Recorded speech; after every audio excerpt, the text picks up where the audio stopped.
sebebi sensen. Özümü hamıdan güclü sanmağım, durduğum yerde kanatlanmağım.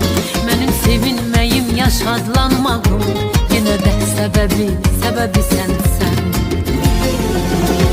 Ancak uçulurdam sen olmayanda, derde düzmür adam sen olmayanda. Hamını sancıram sen olmayanda, ruhumun davası sebebi sensen. Kalmayıp kalbimin daha gileyi, gemli çemenimin açıp çiçeği. Ayızın ortası yazın gelmeyi, bahar havası sebebi sensen.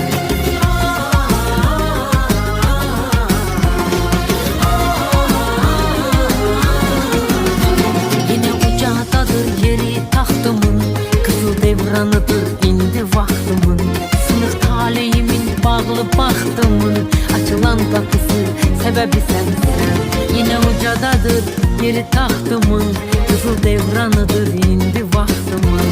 Sınık taleyimin bağlı baxtımın, açılan kapısı sebebi sensen. Ancak uçulurdam sen olmayanda, derde düzmür adam sen olmayanda.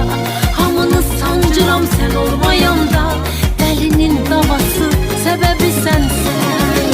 Kalmayıp kalbimin daha gileyi, gemli çemenimin açıp çiçeği.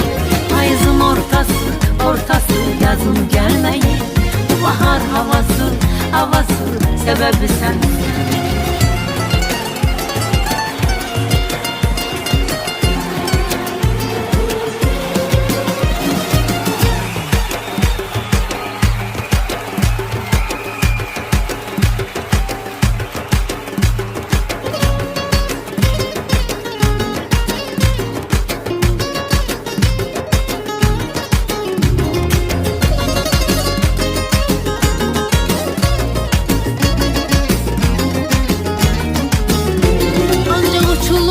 Sen olmayanda, derde düzmür adam sen olmayanda.